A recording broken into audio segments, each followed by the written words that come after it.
Hai semua, terima kasih karena kalian udah klik video ini di channel Manfoni. Dan di video kali ini aku bakalan curhat tentang selama 1 semester aku PPG Prajabatan.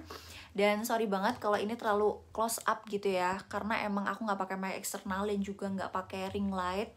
Jadi biar suara dan cahaya yang masuk dari jendela aku ini bisa jelas. Oke, aku bakalan mengawali cerita aku ini dengan awal mula kenapa aku bisa ikut PPG Prajabatan. Sebenarnya aku terinspirasi sih dari kakak aku karena dia PPG Prajabatan dan setelah itu diangkat menjadi pegawai negeri gitu ya. Dan wow, oke lah kalau gitu yaudah deh aku ikutan aja. Terus di program PPG yang dibuka ini beasiswa gitu ya. Jadi kenapa nggak dicoba aja, kan udah dibayarin sama negara. Tapi sayangnya beasiswanya itu ternyata cuma buat pendidikannya aja. Jadi kalau misal mau ngekos, mau butuh transport, makan, ya udah pribadi gitu. Itu awalnya ya udahlah nggak apa-apa. Terus yang ketiga nih, ternyata setelah itu kita katanya bakalan ditempatin dan bakal diprioritasin untuk menjadi ASN. Wah, pastinya itu menggiurkan banget ya. Jadi akhirnya ya udah, oke deh aku ikut PPG Prajabatan gitu. Tapi ternyata kuliahnya itu nggak bisa sambil ngajar, apalagi aku tempatnya jauh gitu ya, dan aku kuliahnya di Solo dan sekarang aku domisilinya di Cilacap, jadi itu nggak bisa yang harus bolak-balik juga untuk ngajar.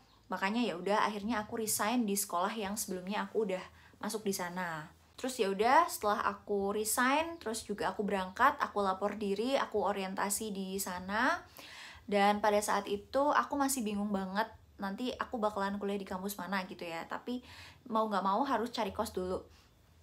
Terus pas waktu udah sampai di sana, sebelumnya aku udah nyari-nyari dulu kayak kos-kosan, terus juga kira-kira bakal kuliah di mana gitu. Sebenarnya aku udah cari info dan aku udah dapet kos-kosan waktu itu kurang lebih harganya 500.000, dan itu udah ada lemari, kasur sama apa namanya, meja gitu, meja kecil. Tapi ternyata setelah orientasi dan itu diumumin untuk jurusan aku itu bukan di kampus pusat guys, jadi emang di cabangnya gitu ya, di kampus 4. Jadi mau nggak mau aku harus pindah kos-kosan karena emang pada saat itu aku belum bawa motor dan jaraknya kurang lebih ya kalau naik motor sekitar 30 menit gitu ya. Jadi mau nggak mau ya udahlah cari kos lagi.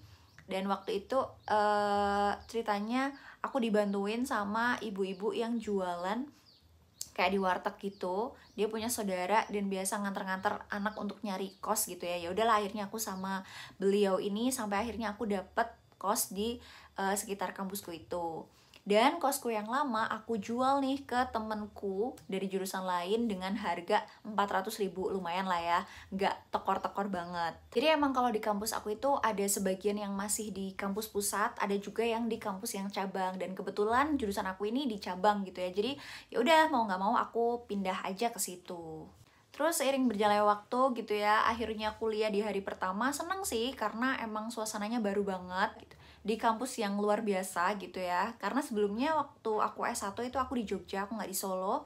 Dan waktu di Jogja aku masih ada saudara, tapi ketika di Solo emang bener-bener harus belajar mandiri banget karena udah nggak ada saudara, bener-bener mulai dari nol, nyari apa-apa sendiri, belum kenal siapa-siapa gitu ya. Meskipun ada beberapa temen yang emang satu alumni sama aku waktu kuliah di Jogja, tapi juga ya masih belum terlalu akrab banget lagi karena udah lama nggak ketemu gitu kan. Senangnya lagi karena ketemu sama dosen-dosen baru, sama teman-teman baru, terus juga suasana baru di kelas.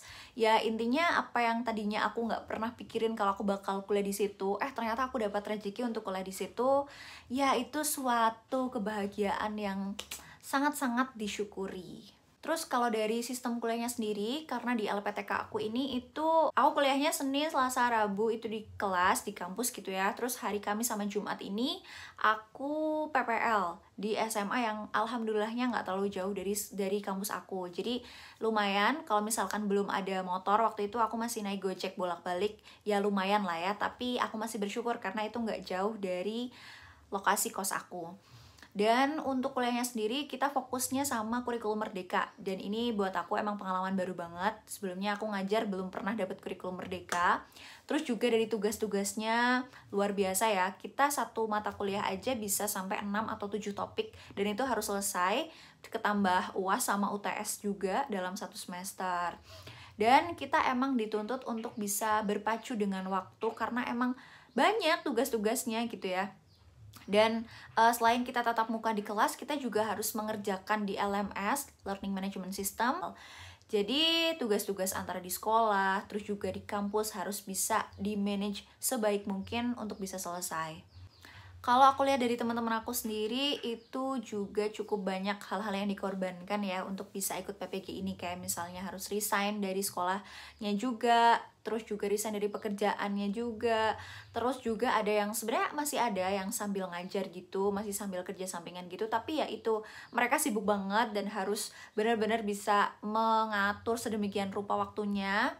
Belum lagi yang teman aku yang masih harus menyusui, yang harus pumping dan lain sebagainya. Ada juga teman aku yang dia itu lagi hamil, terus kemarin belum lama baru melahirkan. Jadi emang luar biasa sekali untuk bisa berada di program PPG Prajabatan ini. Makanya buat teman-teman yang mau join di PPG Prajab nanti gelombang 3, aku saranin untuk benar-benar dipikir-pikir dulu resikonya, positif negatifnya, dan kedepannya bakalan kayak gimana. Harus benar-benar matang dulu baru kalian oke, ikut PPG Prajabatan supaya nantinya teman-teman itu nggak nyesel. Kalau buat aku sendiri nih, alhamdulillah banget sampai sekarang aku tidak merasa menyesal. Tapi ada juga dari teman aku yang akhirnya dia memutuskan untuk keluar dari program PPG ini karena emang ada hal-hal yang lebih diprioritaskan daripada ini gitu. Dan itu sudah menjadi pilihan, mau tidak mau harus seperti itu. Terus kalau pada saat PPL itu dapatnya aku yang kelas 10 karena emang pakainya yang kurikulum merdeka. Kalau pengalaman aku di PPL seru karena anak-anaknya juga interaktif banget. Guru pamangku juga luar biasa, sabar gitu ya, benar-benar mau ngajarin kita yang tadinya nggak tahu jadi tahu. Terus lagi dosen-dosennya juga sabar banget karena meskipun kita sangat hektik gitu ya saat mengerjakan tugas-tugas, tapi beliau-beliau ini mau mengarahkan, tidak terlalu menekan mahasiswanya biar nggak makin stres. Cuma emang karena ada banyak sekolah dan ada banyak guru pamong gitu ya, pasti kita selalu cerita-cerita, oh di sekolahku tuh kayak gini, di sekolahku tuh kayak gitu. Ya ada perbedaan-perbedaan, itu wajar gitu ya, dan itu bisa menjadi bumbu-bumbu cerita aja buat kita. Dan kalau nanti teman-teman PPL, teman-teman dapat guru pamong, ya udah santai aja, kita jalanin yang terbaik aja sebisanya kita, karena ya kita juga masih sama-sama belajar meskipun kita ikutnya PPG gitu ya. Banyak sekali yang benar-benar dari nol, bahkan temanku juga ada yang dia itu bukan dari pendidikan tapi akhirnya memutuskan untuk menjadi guru melalui program PPG ini. Jadi emang benar-benar sama-sama belajar dari awal lagi.